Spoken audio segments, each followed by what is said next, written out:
Chapter 3.6, Solving Systems Using Matrices. If you thought that the last section was hard, this section is going to make your life a whole lot easier.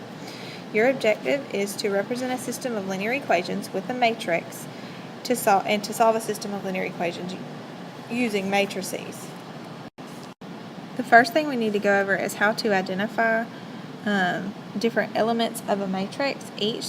Each number in this matrix is an element and it has its own location. The way you determine the location of a number in a matrix is by its row first and its column second. So a row goes from left to right. These are rows. And a column goes up and down. They are numbered. So column 1, column 2, column 3, column 4 would be the columns there, and then the rows would be row 1, row 2, row 3, like that. So if they ask you what is A sub 2, 3 here, they're asking you what is the element in row 2, column 3. So row 2 is here, column 3 is here. I'm going to highlight them. Row 2, column 3, and that's going to be 8. So the answer to that first question is 8. Okay, the next question, what is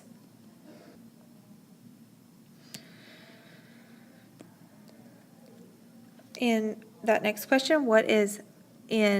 row 1, column 3? A sub 1, 3 is row 1, column 3. So I'm going to highlight those again, row 1, and then column 3, and that's going to be 17. Next question, what is A sub 2, 1? Row 2, column 1. That's 0.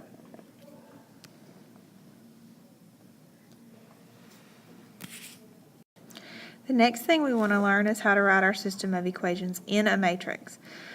So the first thing you need to know is that your equations have to be in standard form, so it has to be ax plus by equals c, ax plus by equals c, and all of these look good except for these two down here, but we'll deal with those when we get there. Then once you have that, you're going to put your equations in a matrix. So you're going to do your bracket, and then the first x term is your first entry. The next one is your next one. Where the equal sign is, you're going to put a vertical line, and then you're going to put your numbers. So, and I don't ever put variables, so it's going to be 2. And then my coefficient for y is 1. Put a vertical line, and then I put 9. My next row is going to be 1, -6, -1.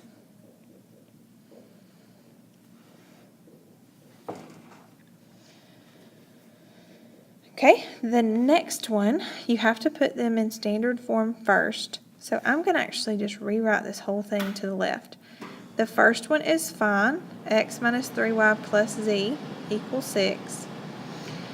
Then the next one, I'm going to put x plus 0y, because there's no y's, plus 3z equals 12.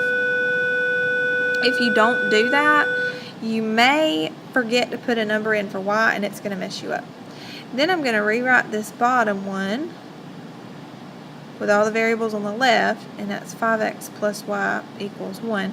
So I'm going to do 5x plus 1y plus 0z equals 1. And now that I have it written, what you really want is have all your variables lined up like that, and then all your constant terms on the right hand side. And then you're going to put it in your matrix. So you're going to do 1, -3, 1, 6. Have a vertical line for the equal sign, 6. Then the next row is going to be 1, 0, 3, 12. And the last row is going to be 5, 1, 0, 1.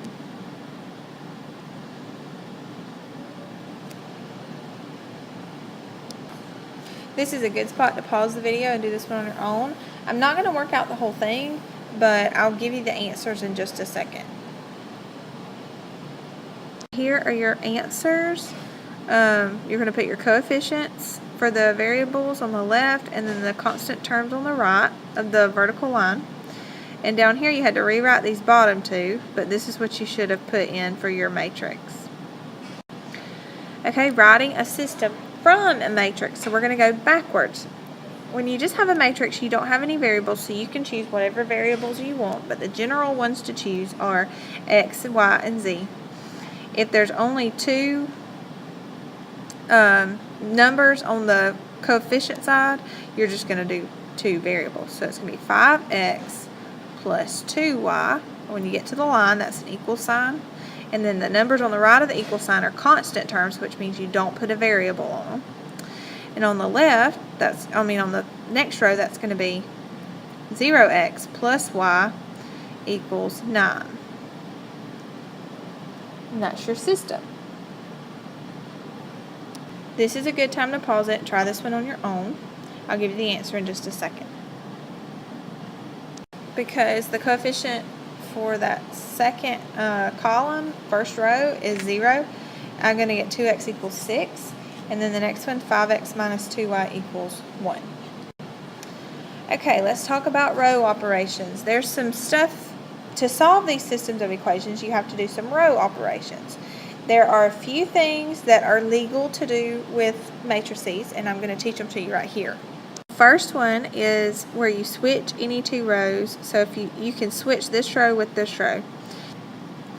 If you do that, you end up with the bottom row in the top, 3, 2, 5, and the top row in the bottom, 3, negative 1, 3. Now I'm going to take this matrix and use it again for this next row operation. You could multiply a row by a constant. So let's say you wanted to multiply the bottom row by 2.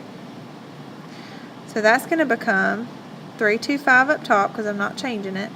And then 2 times 2, negative 1 times 2, and 3 times 2, which is 3, 2, 5 up top. And on the bottom, that's going to be 4, negative 2, and 6.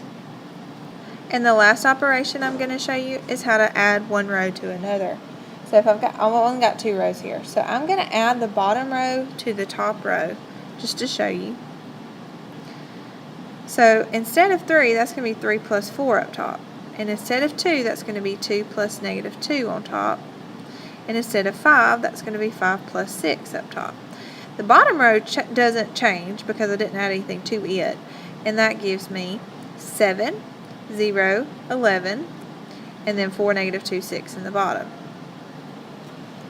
Then you can also combine any of these steps together, and we're going to use all of that you just learned to solve a system of equations in matrix form.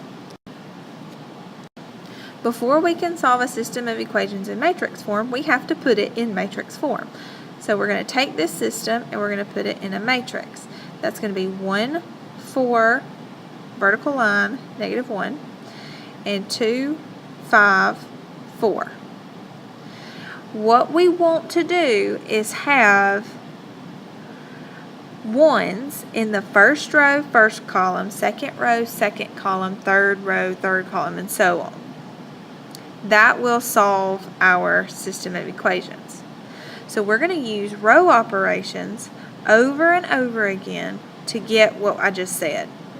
Now, these numbers over here don't ever have to be anything. They can be whatever they want to be. But I'm going to try to get a 1 here and a 1 here and zeros everywhere else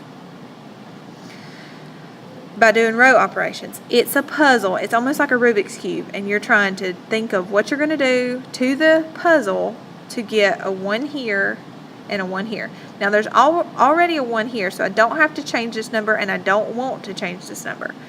I want to somehow get a 1 here and zeros here. So the first thing I would do for this one is try to turn this 2 into a 0. If you ever have a 1, turning the other ones into zeros is going to be very easy. So what I could do is first I could multiply the top row by negative 2 and then add them together. So I'm going to write that off to the side. I'm going to multiply the top row, 1, 4, -1, by -2, and I'm going to add that to the bottom row, 2, 5, 4. Okay, -2 times 1 is -2, plus 2 is 0. Okay, -2 times 4 is -8, plus 5 is -3.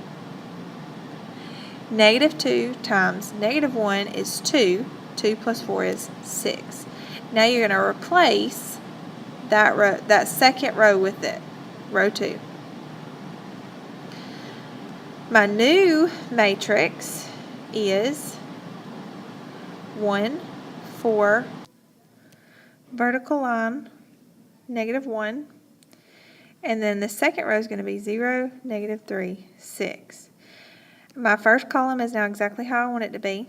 Now I'm going to work on my second column. I want to get the 1 first, so this is where I need to work on a 1. You can multiply any row by any number. So I'm going to multiply it by 1/3, so that's kind of like dividing by 3, and I'll get my 1, and then I'm going to make it negative so that I can get my positive 1. So -1/3 times that whole second row is going to give me 0, +1, and -2. So my new second row, I plug it back in.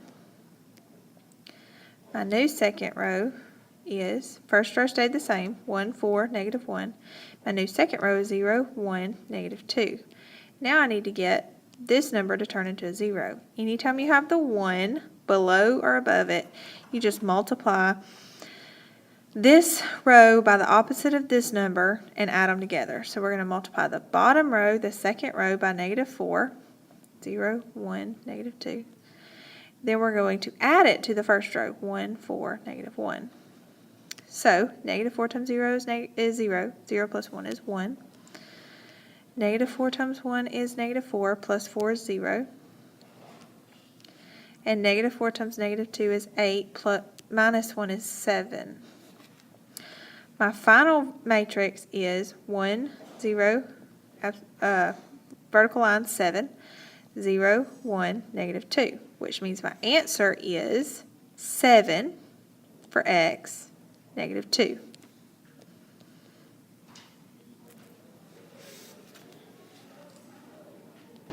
This is the point where you get to show me what you know. So I want you to take this matrix and I want you to represent it as a system. So put your variables in and your equal sign. And then the second one, I want you to take this system, represent it as a matrix, and then solve using a matrix.